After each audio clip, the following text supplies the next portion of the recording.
it's going to be, and that's the way it is here as we count down on the Audible in 3, 2, 1. Well, we've got fantasy playoffs a month away, so you've got to get things right, and we are here for you. It is the Waiver Wire Show. It is the Audible, the footballguys.com podcast. Cecil Lammey, Sigmund Bloom, Dr. Jene Bramel going over injury news and, of course, the hot waiver wire pickups. Shut them down. Hold on. Coming up a little bit later in this program. But first, as we do always about this time, it's time to talk to Dr. Jene Bramel and look at the injured quarterbacks here for Week 10. Yeah, that's right, Bloom. It's Week 10. Can you believe that? So let's go down this list. 5 to 10% quarterbacks in Teddy Bridgewater, Drew Lock, and Tua Tagovailoa, all 5 to 10%ers who can help you out if they're out there. Yeah, Teddy coming back with a big game against Kansas City. This week he gets Tampa. We'll see. Tampa's defense did not look good, but you got Detroit and Minnesota on the other side of that. Denver on the other side of the Week 13 bye. Green Bay and Washington. There's worse you can do than trust Teddy Bridgewater. Drew Lock, we've gone over this. We've chronicled it. He's not playing well, but because he's not playing well, he's getting a lot of garbage time. That is resulting in some numbers. Could continue this week, could continue going forward. Maybe he might actually even start to play better. Tua, you had to be happy with what you saw from Tua. Maybe it didn't result in a ton of fantasy points, but it showed you that the little bit that we saw in his debut wasn't really an indicator of where he's at. He's in a good place. And Preston Williams getting hurt is a little bit of a bummer. The defense being good is maybe a factor working against him, but the running game, the cupboard is empty. It wasn't exactly that full when the season started in Miami. When you look at the schedule, though, the Chargers, Broncos, Jets coming up, Cincinnati, those four, and even the Kansas City game in Week 14. Those are games that could allow him to either have an easier go in the deep passing game, and it's just exciting to see the latest, greatest, and two rookies, Herbert versus Tua, this week, Cease. That's for sure. Next up is 3 to 5%ers because they don't have other choices. Nick Foles, 3 to 5%. They're not going to go to Tyler Bray, and they just signed Kyle Sloter. So, yeah, that's not going to happen. It's Nick Foles, 3 to 5%. Baker the Baby Maker, 3 to 5%. And then Alex Smith, speaking of no choices, because they really don't want to go back to Dwayne Haskins. We'll talk about him later. But here's the 3 to 5% section this week. Yeah, if you can't get Drew Lock, then there's Nick Foles as your garbage time quarterback. Baker Mayfield got to get off the COVID list, but if he does, he gets Houston this week. So as a 1 week plug-in, you got to replace Patrick Mahomes, and you are going to lean and mean, no backup quarterback. You got to replace Matt Ryan. Mayfield's not a bad call. And then Jacksonville and Tennessee the next 3 weeks for that, by the way.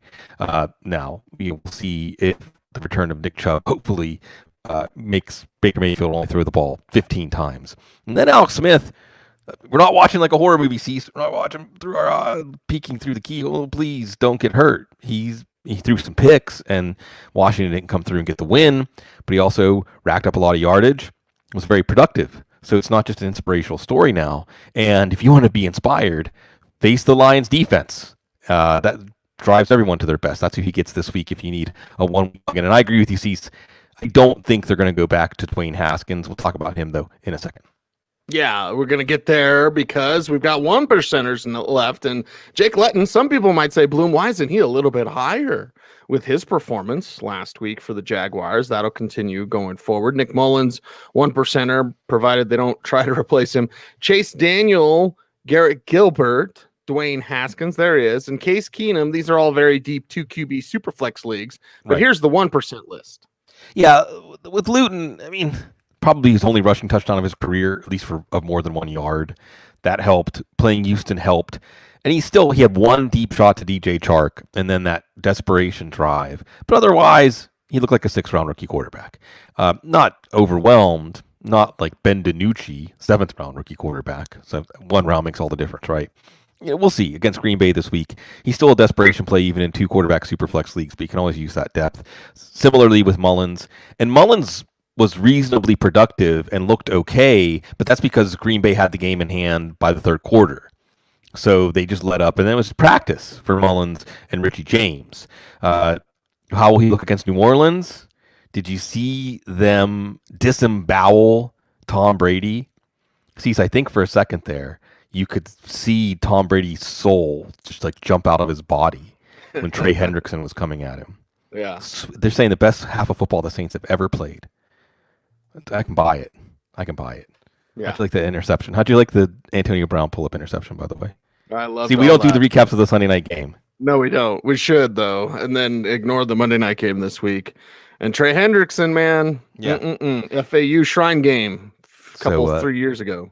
Some excitement here. As the Saints say, the Bucs are the Super Bowl favorite. Maybe rethink that. Chase Daniel may start this week if Matthew Stafford is not out of concussion protocol. That would be a 1 week date against Washington. Garrett Gilbert, that's on bye. Okay, but Andy Dalton could be back, so we're monitoring all of that. But at least in your 2 quarterback superflex leagues, it's worth holding Garrett Gilbert to see.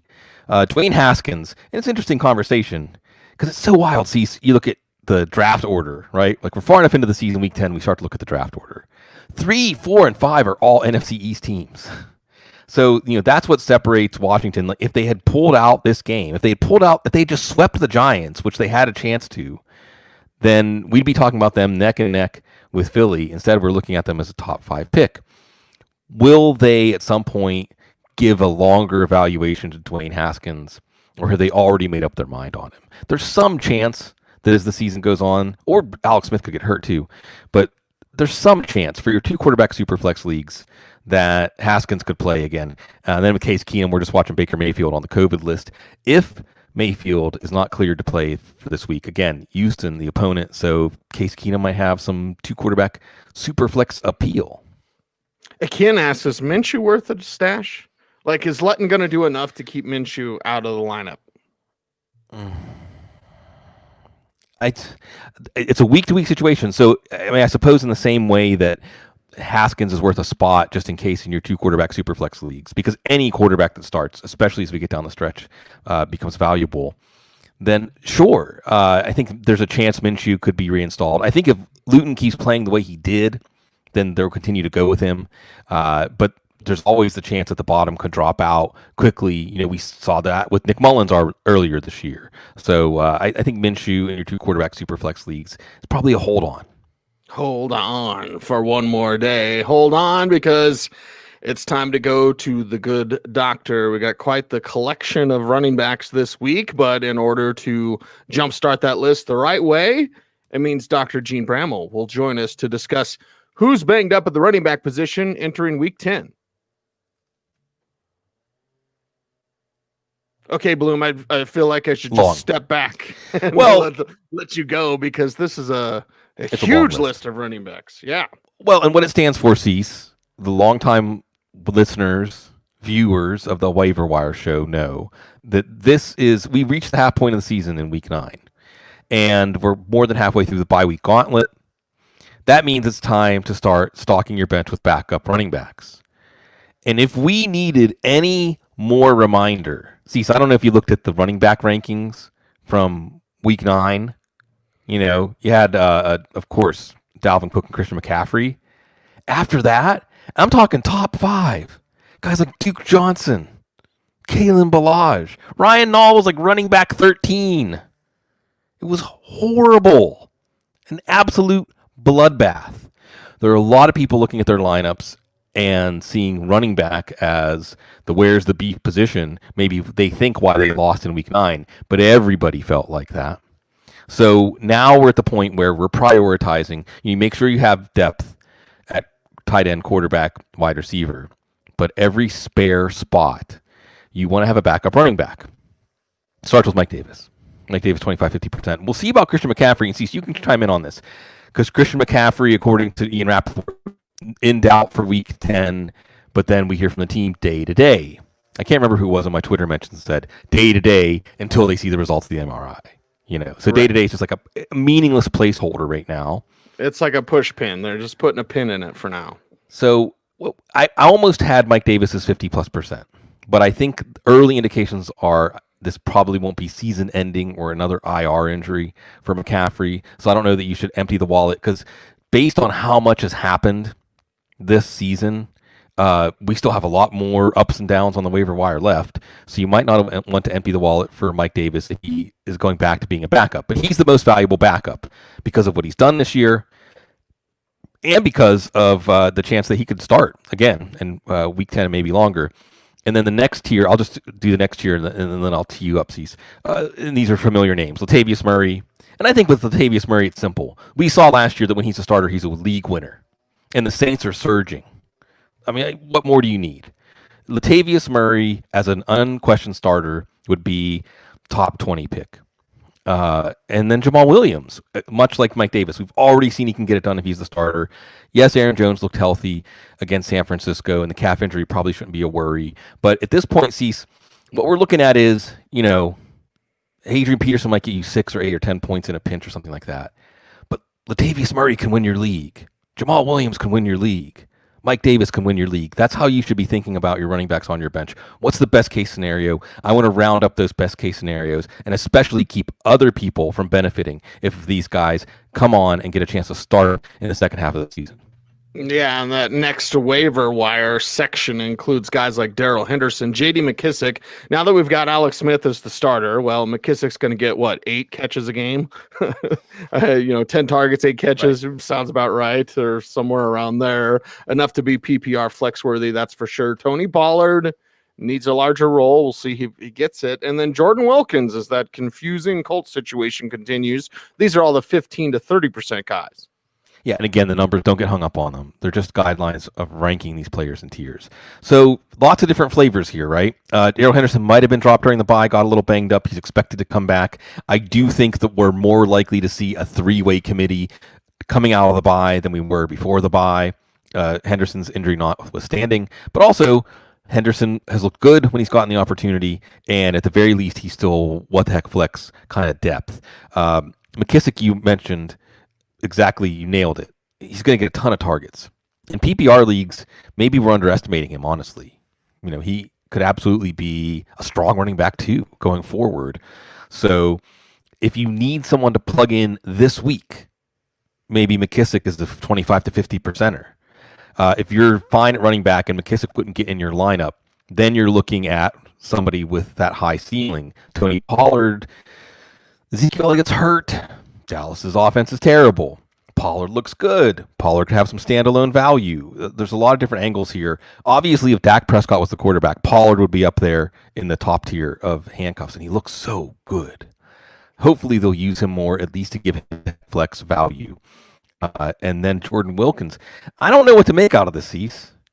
They put Jonathan Taylor out there. He looks pretty good. Then he has a fumble that's returned for a touchdown, and Phillip Rivers had probably the worst bid by a quarterback to make a tackle ever on the same field where Ben Roethlisberger made a tackle to save the Steelers' Super Bowl season. In a similar fashion. Anyway, all the memories cease. And then Jordan Wilkins come in. Wilkins isn't that effective. You could say that against a tough Ravens run defense, Taylor was more effective than Wilkins. But you also feel like, Wilkins has more trust of the coaches, just in general. And then the way they pulled Taylor against the Ravens tells me they're looking for a reason to play Wilkins, right? They're looking for something that will tell them, nope, the rookie's not ready yet. So I don't know what to make of Wilkins, because I can see scenarios where Wilkins maybe doesn't truly take over the backfield, but in favorable matchups or matchups against weaker run defenses, he's getting 12, 15 carries. He's getting some opportunities in the goal line, at least as a running back too. On the other hand, I can see Wilkins getting hurt and looking ahead to hold on. Don't let Jonathan Taylor go. So Indy's backfield remains a puzzle. It may well be that it just is a 3-headed backfield that's going to give us no reliable plays week to week. And if no one emerges, then Wilkins is going to be the dud out of this group. Yeah, you're going to frustrate yourself and get some gray hairs. But with Gio Bernard as a 12 to 25%er, we know he can make plays for you as a runner, receiver out of the backfield. Alexander Madison, 12 to 25% as well. And watch the way Dalvin Cook runs. And okay, Madison, just kind of emulate that as best you can. Devontae Booker in a revenge game this week, but 10 to 20% for him as they're getting plays out of him, looking better than he ever did with the Broncos. Rex Burkhead there's another running back by committee that'll frustrate you. Cam Akers time, ladies and gentlemen. So here's a 12 to 25 to 10 to 20% section that is pretty thick. And Bernard, again, a handcuff. But also, he may still start with Joe Mixon and that foot injury. Well, watch the practice reports coming into the game against Pittsburgh. Alexander Madison, the reason he's just not quite as high is Dalvin Cook is balling and has put that injury behind him. I could make an argument for Madison being closer to Murray and Williams, but I still think he hasn't shown the upside yet when he has gotten an opportunity to play in place of Dalvin Cook. Devontae Booker, who looked as good as he has all year, which means he's looked as good as he has in his entire career, basically, last week. Josh Jacobs, maybe, and it's interesting that Jacobs had 13 carries, I think, and Booker had 8. Is that maybe coming attractions for how this backfield's going to be handled? And we're not pushing Jacobs to 25 carries, which then makes Booker's speculative value higher, honestly. But this is a good offense, productive offense. Rex Burkhead. Damian Harris leaves with a chest injury. Sony Michel has been designated to come back from IR. Rex Burkhead looks good. Yeah, I mean, can't you really admire his running style? That he's just so urgent and efficient and still using his incredible athleticism. He's actually extremely underrated as an athlete. He still can get some things done in the passing game. And I could see, as New England's trying to make a push to sneak into a 7th or 8th playoff spot, that Burkhead just consistently gets 30, 35 snaps a game, 8, 10, 12 touches a game, including the red zone. And he's that guy that is your emergency running back play. And where did he rank in running backs in week 9? Probably pretty high after he scored and looked good in that one. So that's a depth play. Booker is a handcuff that may become depth. And then you get to Cam Akers.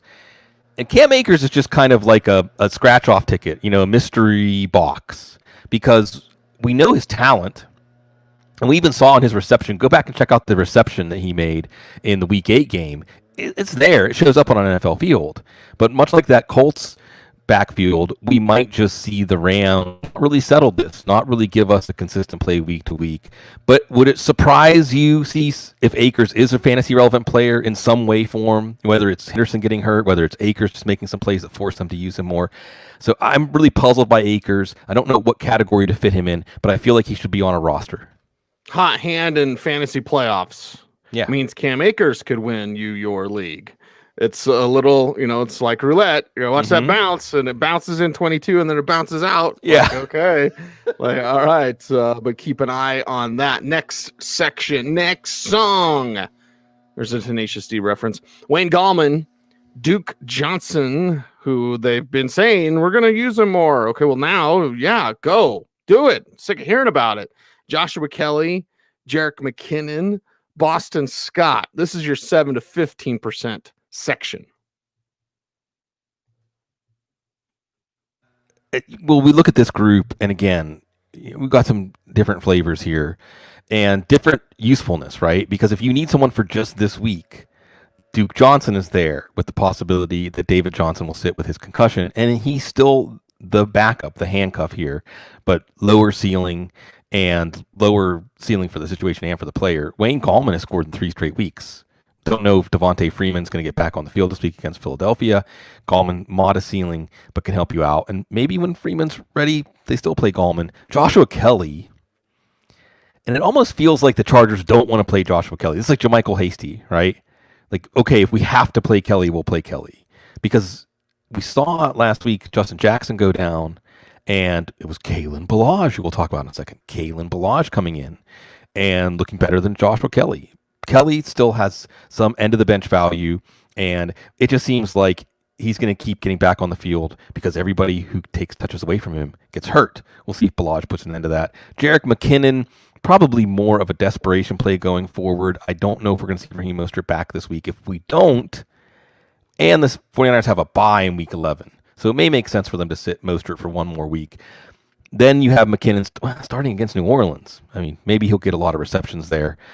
Again, like Duke Johnson, he has more of that 1 week value and some handcuff value. Boston Scott, pure handcuff here, although he may get a start if Miles Sanders' knee doesn't respond well. So again, like this tier. So this is that handcuff tier where it's more like their upside is a middling running back 2 in a best case scenario. They don't give you that league winning upside, but they can save you in the playoffs if they get an opportunity. By the way, Bloom, our guy KGB wants me to sing more Tenacious D. Hell, brother, we keep gaining LBs like this, then you'll be Kyle and I'll be Jack Black. Yeah. We'll just be Tenacious D. Right? Right. Get it. Where's my acoustic guitar? Somewhere around here. Got 2 of them, actually. So, yeah, Ooh. 1 for me, 1 for you.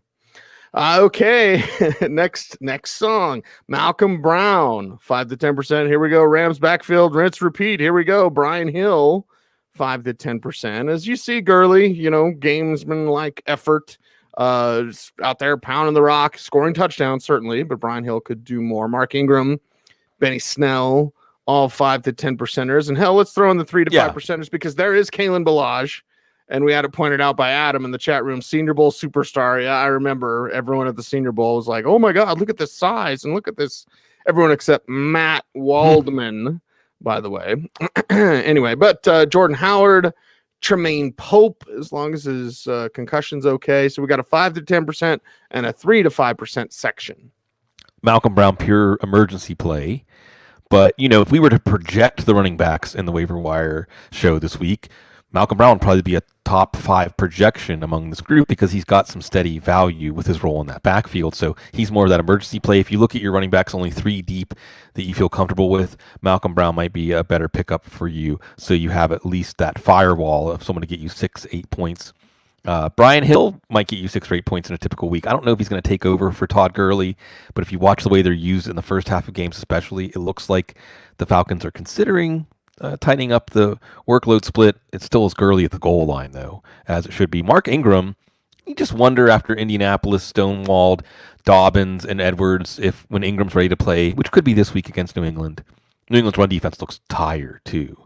That Ingram doesn't go back to his old role, which is not that inspiring for fantasy football. But like Malcolm Brown, there are worse emergency desperation plays out there. All right, Cecil, let's tap into our Steelers brain here. Okay. If James Conner goes down, and hey, James Conner's healthy and it's week 10, what does this backfield look like? I mean, I don't think there's not one guy, right? What could it look like? A mess, but right. Yeah, throw in some Jalen Samuels. Where's Anthony McFarland kicking around? Exactly, and he's a 1%er. So here's the scenario I think. I think Benny Snell would get the early down work, and Benny Snell has done enough on passing downs for them to maybe look at him as a not quite James Conner level play, but Anthony McFarland still probably has more juice and can be used in some ways that Matt Canada can take care of, like jet sweeps, passing game, space touches. So I wouldn't be surprised if James Conner goes down, that for week 1, Snell's clearly the better play. For week 2, maybe we're wondering, maybe McFarland emerges. Samuels, I'm afraid, who also was coached by Matt Canada in college. I didn't include Samuels because I just think he's got more of a specialized role at this point. But I'm not sure that if it's a multi-week issue with Conner, if he were to get hurt, that McFarland might not end up being the better guy in the end, but Snell would be the better guy in the beginning. And we know Snell can also hit with a goal line carry if you throw him in his desperation play. You got the Chargers guys, Ballage, reverted back to the practice squad, but you saw his size, speed, all those things that people were drooling over at the Senior Bowl. Showed up more than they ever did in Miami, whereas Pope played really well a couple of weeks ago. So how are they going to handle this? We'll watch that. And then Jordan Howard, much like Benny Snell, he might get you a touchdown. And with Miami's defense, how they're playing, you never know. So, I mean, we laugh at Cease, and we should, but I can easily picture when you make it deep into the fantasy playoffs, sometimes, especially if your waivers close before the playoffs, sometimes that last move you made, well, I guess if I end up having to play my number 5 running back, at least if it's Jordan Howard, he might score a touchdown, and that's the difference in the fantasy Super Bowl. So that's why we're thorough, even down to the 1%ers. Right. Jordan Howard's business card should say, I might score a touchdown. Yeah. So there you have it. By the way, with Benny Snowbloom, most people go like, James Conner or whatever 2.0. No. This is like, since you're a PC guy now, Windows 10. But then when you go to Benny Snell, it's like Windows CE, which was very good. By the way, the Dreamcast ran off Windows CE. I'm thinking of it because Xbox Series X and Xbox Series S comes out. And it's like, well, if you're serious about gaming, you're an Xbox guy. PS5 that's for kids. It's still, PS4 is a fine system, but not the online gaming experience that Xbox One X was.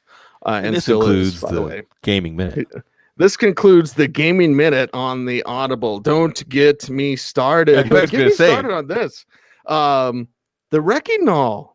Yeah. The Wrecking Null's a 1%er, Bloom. Here I was so excited. We're going to talk about Ryan Null. We're going to talk Oregon State. We're going to talk big Wrecking Null and the 1%er. Yeah. Okay. To quote Sir Smoke-A-Lot, why? Yeah. Well, because he scored last week. Again, making him good enough to be like a top 15 play. And also because David Montgomery, concussion, might not play this week against Minnesota. It is a Monday night game. You would bump him up a little higher, or are you worried about Lamar Miller, getting activated there? Or Cordell Patterson, who's also a 1%er. So it very well, as it was, even with David Montgomery, you would think that the Bears would just embrace, we don't have a running game, but maybe not. I mean, that's the thing. If Montgomery can't play, why would you give anyone in the backfield more than 10 touches? And it's Minnesota, so you should try to pick on the secondary. But Matt Nagy, not exactly the most rational coach. We've got Anthony McFarland as 1%er we talked about. Last one, DeAndre Washington. And Salvin Ahmed was okay. I wonder if Washington's going to get activated. I still think that if Washington gets activated, they may well see that they have a more effective running back in an all-around way than Myles Gaskin. So I like DeAndre Washington. We got to remember again, I'll say this every time I bring him up, he was a running back one down 3 games when Josh Jacobs was out last year. So that alone is enough for me to say, don't forget about the trade deadline darling Washington. We love the spiritual things, Bloom, on this program. And by the way, it just makes so much sense. Our man Mookie here says he's still playing the Dreamcast because the Dreamcast, the Xbox is the spiritual successor to the Dreamcast. Best video game system of all time. I still play it, and even though it's been dead since 2003, they still make games for it. So if you're not part of the underground retro Dreamcast scene like I am, check out my man Adam Korlick on YouTube and just search retro games. They still make Dreamcast games, and they're not always shmups, shoot 'em ups. See, it's the only game console I ever owned as an adult was Dreamcast? No, N64, man. And then I sold it to get money for tickets to the Fish Island tour, which was so worth it. Yes, that is very Sigmund Bloom. If Sigmund Bloom sold his beloved N64, what would it be for? Fish tickets. Fish tickets, yeah. At least 23-year-old Sigmund Bloom. Of course. Who's an adult, by the way? Let's get to the wide receivers. And that means Dr. Jene Bramel joins us to go over injured wide receivers here in Week 10. Okay, the list isn't as healthy as the running backs were, so we can get through these a little bit faster. But DJ Chark, Jacoby Myers season. Why did everyone start taking vowels out of things? Like, it's so weird. Like, I'm going to start business and take all the vowels out. Everything's speeding up. We don't have time for vowels. Vowels. That's we don't have time for words. Last century. Just pictures, just emojis. Yeah. Ding. Next to Jacoby Myers. And hell, those two can start off this wide receiver section. And Chark shouldn't have been dropped, but just in case. Wide net it. Remember that app hinges off. I almost put a percentage on Cam Newton this week too, because in public leagues you never know. But obviously Chark, things are looking up for him for sure. And then Jacoby Myers, hopefully he was already picked up. I know we've talked about him on the show a couple of times already, just in case he wasn't. You can see it. And it isn't just the Jets. I mean, he's going to dominate targets. He's going to dominate catches. He might have tougher matchups, but you can see the connection there between Newton and Myers. And dare I say, just what we saw, I mean, maybe if we turn back the clock on Julian Edelman, it would have been better off. Edelman didn't have that one game against Seattle, but it's going to be there. With the open middle of the field, Myers can take advantage of it. This week, against Baltimore. We'll see. But Myers may well level off as number 2. See, so you can think about the medal stand of the waiver wire wonders of the year. If you were smart enough to spend 50% of your bucks on James Robinson in week 2, there's the gold medal. Silver might be Jacoby Myers.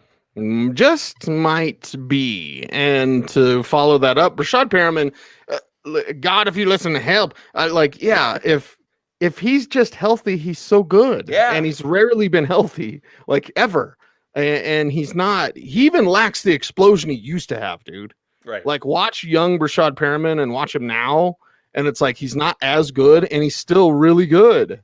So imagine what we were robbed of because of injury. So anyway, Rashad Perriman, 25 to 50%. Smokey.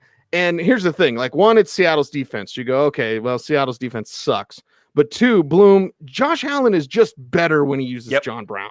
So for the love of God, continue that. And then Jerry Jeudy. Speaking of for the love of God, did they finally figure it out? Hey, wait a second. That guy's always open. Right. Did they or him, Drew Lock, finally figure it out? I hope so. I hope so too. Perriman, and you nailed it, Cease. I was going to go on a long speech about Rashad Perriman's actually good, and not just big and fast. He's a skilled receiver. And we saw it last year at the end of the year with Tampa. You know, we've seen it now.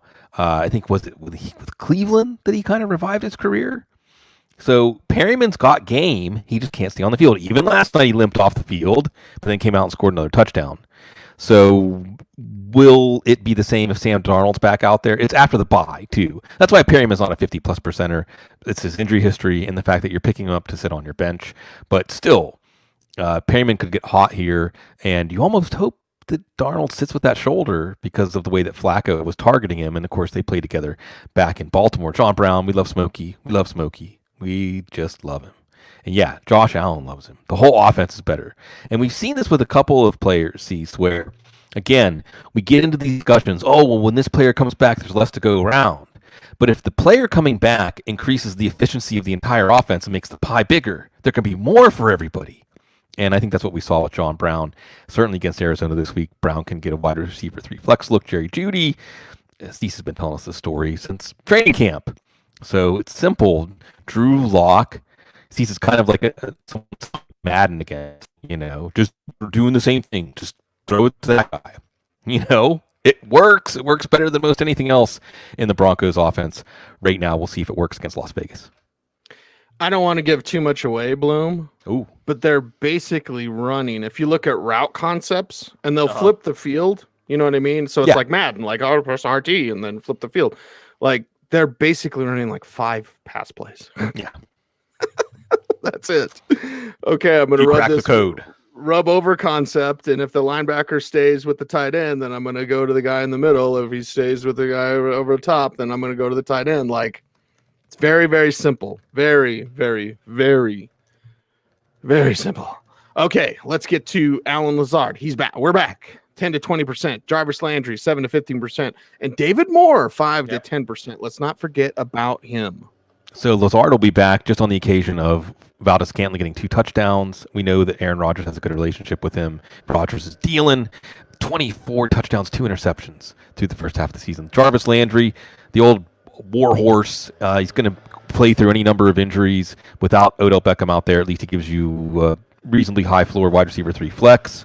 And then there's David Moore, who is kind of a handcuff in a way, because if Metcalf or Lockett go down, jackpot. But also we're seeing 3 times this year, I think already, he's reeled in a long touchdown, worked out as a desperation play. We'll see him against the Rams this week. All right. Construction or vacuum cleaner? That's what I want to know. Construction or vacuum lawn cleaner? Care. Oh, lawn care. Okay. I was going to say something else, but I didn't want Joe to get mad at me. So Gabriel Davis, 3 to 5%. Denzel Mims, 3 to 5%. Tim Patrick, 3 to 5%. If you need aid for your fantasy team, Auden Tate, 3 to 5%. Marquez Valdez-Scantling, 3 to 5% as well. How can we still be 12-year-olds, Bloom, and bring up that vibrating sounding noise without getting in trouble with Joe or our YouTube overlords? That's all my mind's thinking. Oh, yeah, and wide receivers. Yeah, see, now we're really going back to some of those strange places. This is like on the couch kind of stuff, Cease, when you bring up those associations. And you wonder, like, homeowners associations, which we could get into a larger discussion of that. But I know there are some homeowners associations that ban blowers, because of the way the sound echoes through everything. So just something to think about as we're getting old. Talking about homeowners associations and childhood innocence lost. Gabriel Davis, there's some injury upside there if John Brown goes down, if Stephon Diggs goes down, but he still had a good game. Anyway, again, rising tide that John Brown brings to this offense, also the matchup. Denzel Mims, probably not going to come together for him this year, not on this Jets team, but you can see the talent, the physical ability, and certainly if you had to throw him in as a desperation play, he may come through for you. Tim Patrick can come through as desperation play, at least had a short touchdown last week.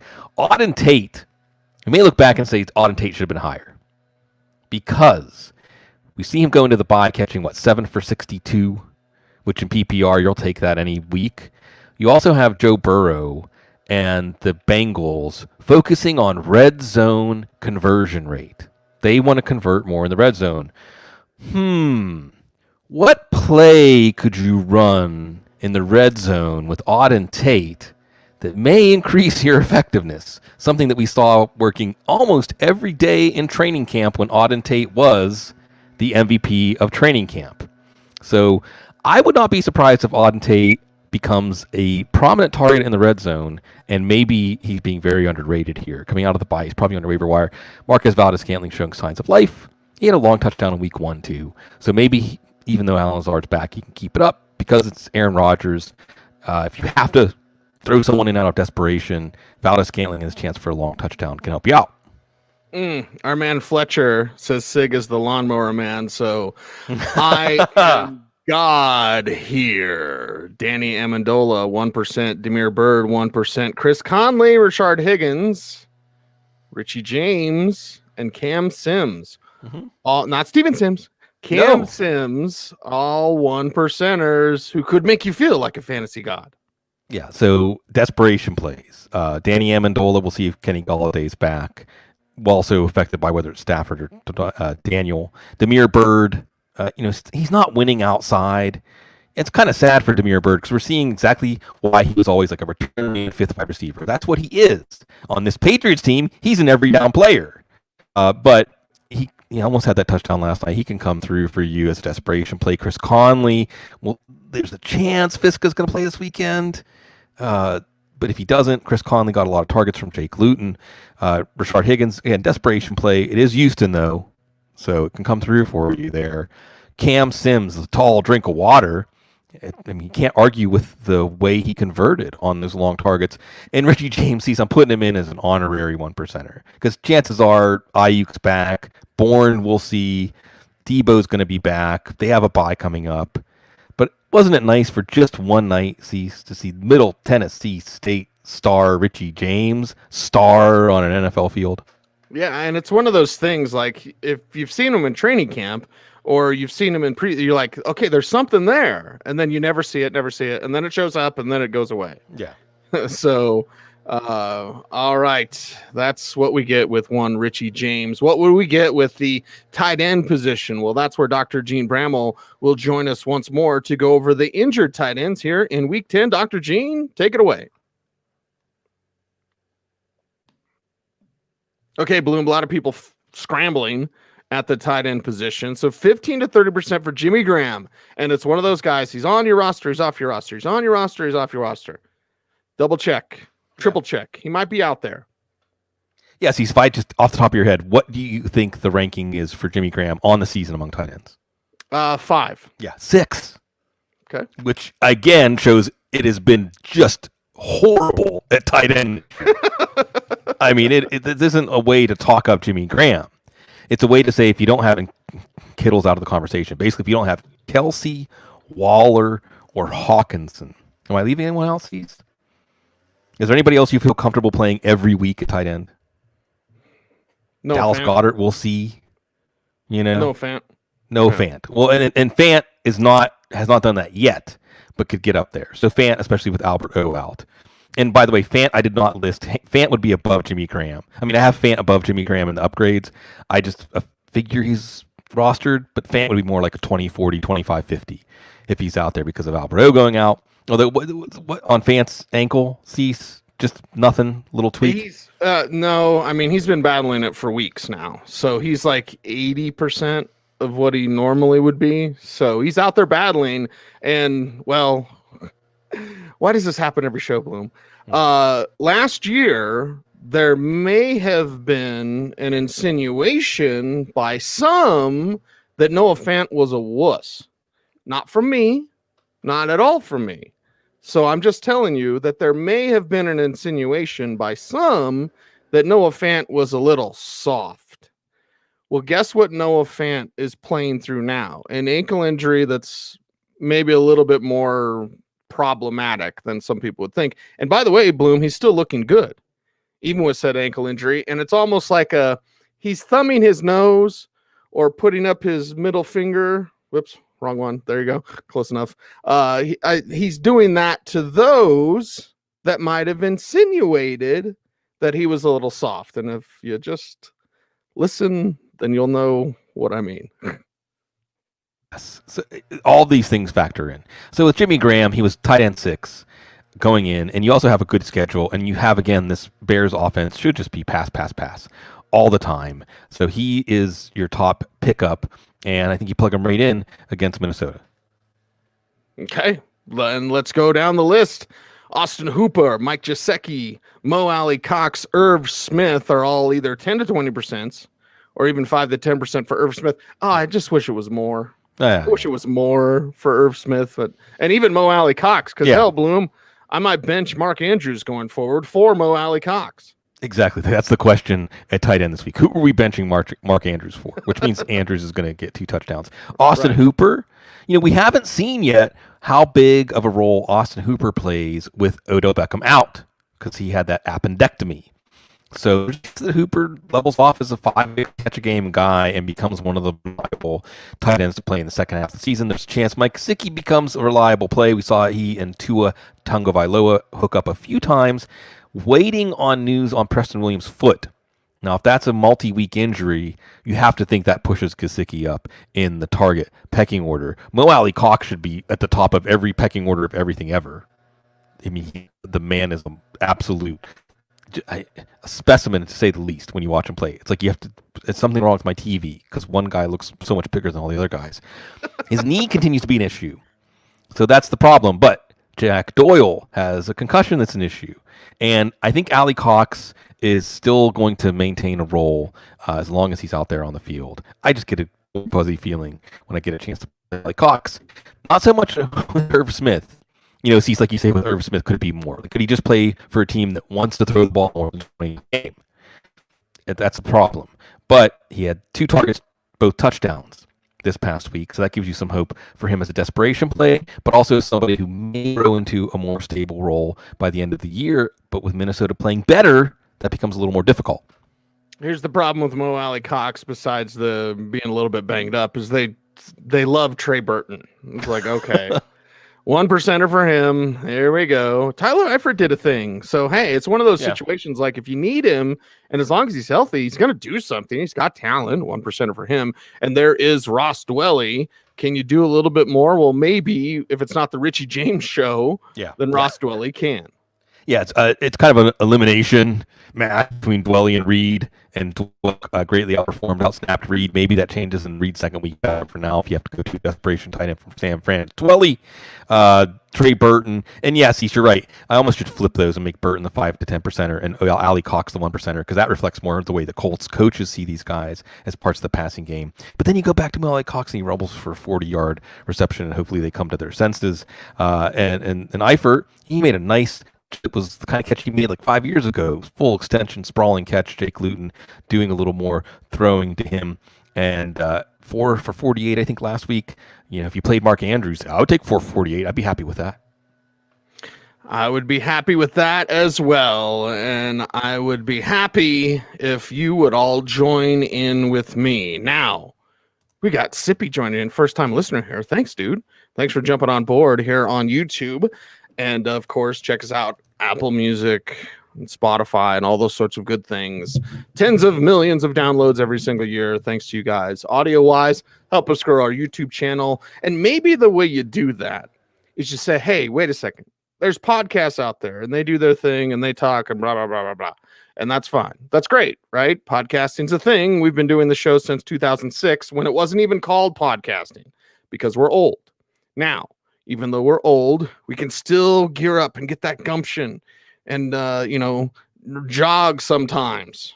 Maybe not in a wild bloom, as you can tell. Everybody out there grow a beard because then it shows that you actually have a jawline.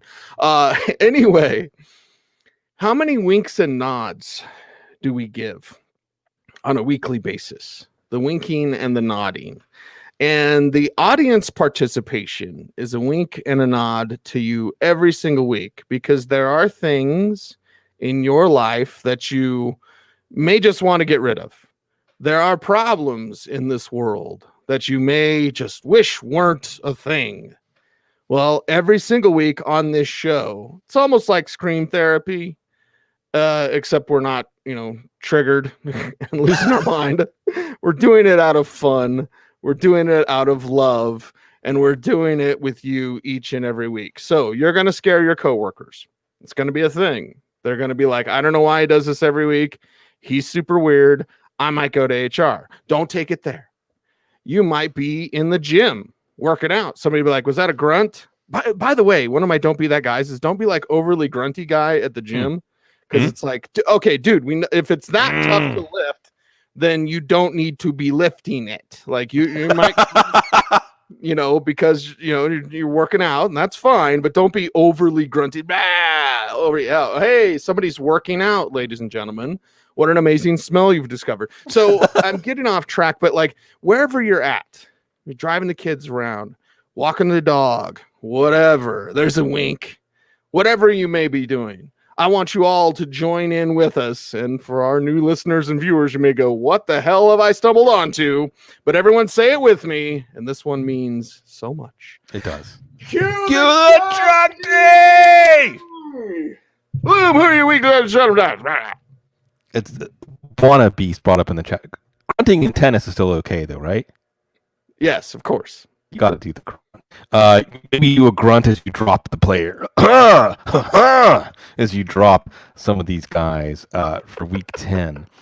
And some of them are sad. I shouldn't do that. Kyle Allen, Jermichael Hasty, Raheem Mostert's going to be back. They don't want to play him.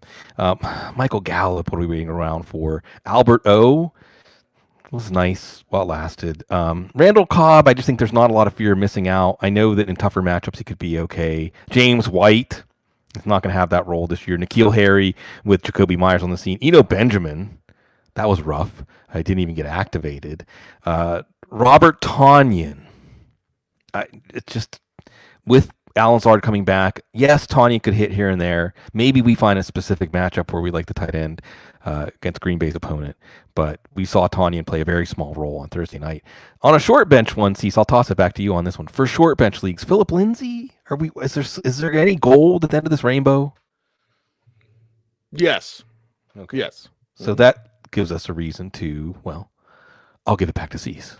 Yeah, because you go from one side to the other. There's a yin and there's a yang in life. And Bloom, I've noticed something for our YouTube audience. If you're listening to this via podcast, sorry, but because I have my sunglasses on my hat. Oh yeah, it looks like another pair of eyes, right? Like an owl.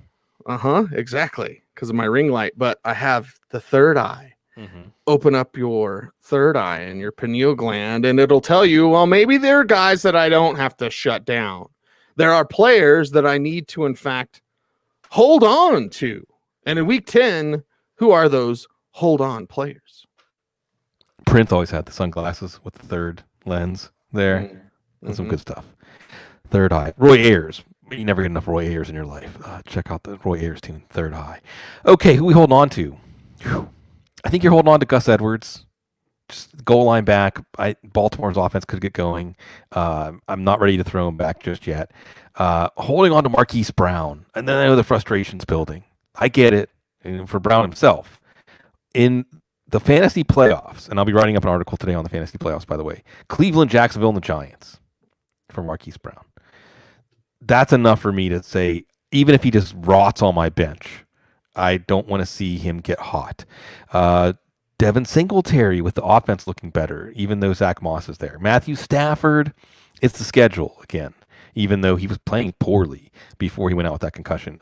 It's Carolina, Houston, Green Bay, Tennessee, Tampa Bay week 16, as now all of a sudden their defense ain't looking so hot. I don't know what to do with Justin Jackson, Cecil. I mean, he goes out after one play. He's clearly the best running back on the roster. I feel like if Justin Jackson comes back this week, which they say, how do you read this, Cease? They said they put a brace on his knee. He left after the first play. They put a brace on his knee. He maybe could have returned, but didn't. Does that mean the coaches are frustrated? We heard buzz that the team is frustrated with his inability to stay healthy. So, does that, we've seen their usage of him indicate a reluctance to really rely on him. But when they do, he comes through for fantasy football.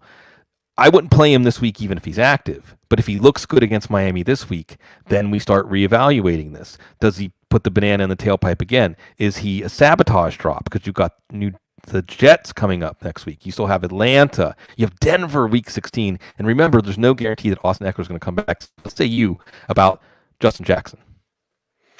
Hold on. Yeah. Because you want to see that talent come through. There's just some of those guys. There's some of those players. Like, I know it's there. Yeah, he can play. It's there. Hold on to Jonathan Taylor. Hold on to Darius Slayton. I think hold on to Cole Beasley just because of how good this offense has looked. Hold on to Corey Davis. Don't do anything rash. Same thing with Nicole Hardman over the bye. Henry, don't do anything rash. Jared Cook, don't do anything rash. Even Ronald Jones. And we saw evidence last week, even though Tampa barely run the ball, that Jones is still probably the primary early down back, and he was also in at the goal line. So in matchups, if Tampa gets the ship righted, this pirate ship, and the defense is better and the running game gets on track, Ronald Jones could still have something in. How brutal was running back? Tougher ones. Do you hold on to Visca? I mean, has there really been a payoff? And again, short bench leagues. I really feel like what I could do for the hold on, Cease, I almost feel like I want to put a percentage like LaVisca Chenault. I would drop him for Alan Lazard, but I wouldn't drop for Marcus Valdez-Scantling. So these become tough. If I knew Visca was going to be out, I would drop him. Antonio Brown, I think you got to hold on, Cease, another week. Yeah, that's a shame. Hold on. Like, the only reason I'm holding on that's your penalty is because I don't want people to make fun of me because you're the idiot that picked up Antonio Brown. And last one, Le'Veon Bell.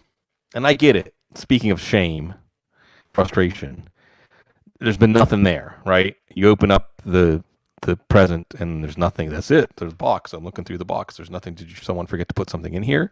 He's still a high value injury upside running back. It is that time of year. So don't forget that even though Le'Veon Bell didn't level off as an important part of the Chiefs offense, he still has value. Things can change very quickly in these backfields. And Le'Veon Bell, if he became the starter, could be very valuable.